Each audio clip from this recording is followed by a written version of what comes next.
그런데요, 관저 앞이 어떻게 변해가고 있느냐면 요새화가 되고 있습니다.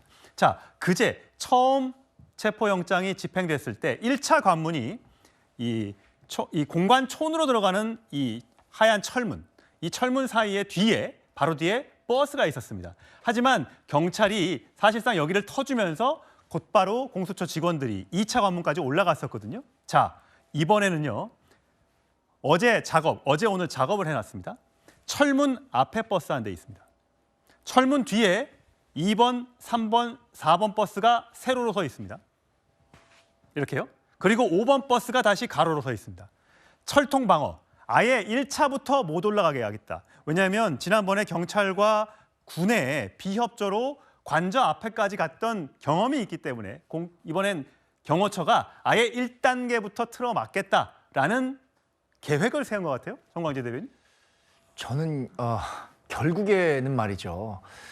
그 체포영장 집행은 이번에 어렵다고 봅니다. 지난 1차 체포영장 집행 과정에서 보여진 것처럼 경호처가 적극적으로 경호권을 발동한다고 했을 때 이 체포영장을 집행하려고 하는 경찰과 공수처 검사들이 그 봉쇄를 뚫고 넘어가서 대통령을 직접 대면해서 체포해 나온다는 것은 사실상 불가능하다고 봅니다. 예. 오늘 지금 이렇게 만들어진 차벽만 놓고 보더라도 누가 주차했는지 참 굉장히 잘했다는 생각이 들 정도로 물 셀 틈 없이 해놨고, 결국에는 경호처장도 경호법에 따라서 대통령 경호를 끝까지 책임지겠다라고 이야기하고 있기 때문에 한 차례 더 정도 체포영장을 집행하겠다는 어떤 행위는 나올 수 있겠죠. 그러나 현실적으로 불가능하다고 판단하기 때문에 이 부분과 관련해서는 공수처가 새로운 방안을 좀 모색할 필요가 있다고 생각합니다.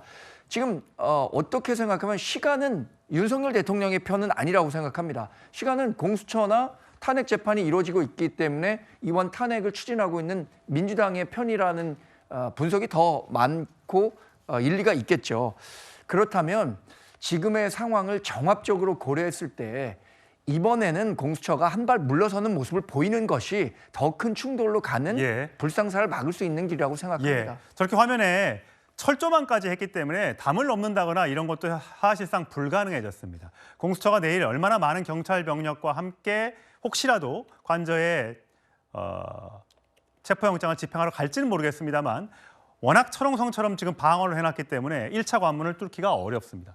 사실 오늘 영장 상황이 얼마 안 남았기 때문에 밖에 눈도 많이 온다. 그래서 뭐 오늘 영장 재집행이 어렵지 않겠느냐.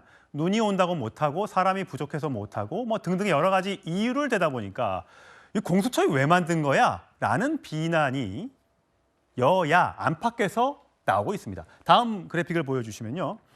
3중 압박을 받고 있는 공수처라고 저희가 제목을 달아봤습니다. 자, 성추행 부장.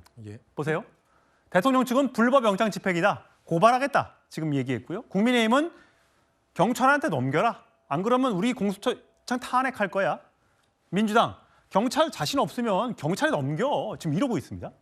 그렇죠. 저희도 봤을 때 내일 만약에 기한까지 재집행을 못하게 된다면은 공수처는 사실 존재 가치가 없어지는 겁니다. 사실 공수처가 2021년에 출범한 이후로 계속해서 무능하지 않냐라는 비판을 받아왔는데 이번에 어떻게 보면 마지막 시험대에 전 올라온 거라고 보고요. 아까 우리가 봤던 뭐 초롱성 같은 요새 그 공수처가 마음 먹으면 다 뚫을 수 있습니다. 저 정도의 뭐 경찰차를 버스를 아무리 5대 세워도 경찰 특공대가 나가면 그냥 지금 화면 잠시만요. 화면에 나가고 있는 것들이 민주당 초선 의원들이 오늘 공수처를 항의 방문하고 있는 그런 모습입니다. 그렇죠. 공수처가 의지만 있으면 할 수 있거든요. 경찰 특공대가 그 버스요 사다리 놓고 그냥 넘어가면 되는 것이고요. 철조망 우리나라 경찰이 그 철조망 하나 못 듣겠습니까? 다만 시간이 좀 걸리겠죠. 그러니까 의지의 문제지 이거는 뭐 저 철옹성 요새를 구축했다고 해서 공수처가 못할 거는 전혀 없다고 봅니다. 다만 첫 번째 들어갔을 때 지난 금요일 날 공수처는 물리적 충돌을 최대한 피하기 위해 그랬다고 하는데 제가 봤을 때는 좀 압도적 수 그러니까 그래봐야 경호처 직원은 한 200명, 300명, 뭐 맥시멈으로 모여봐야 한 400명이거든요.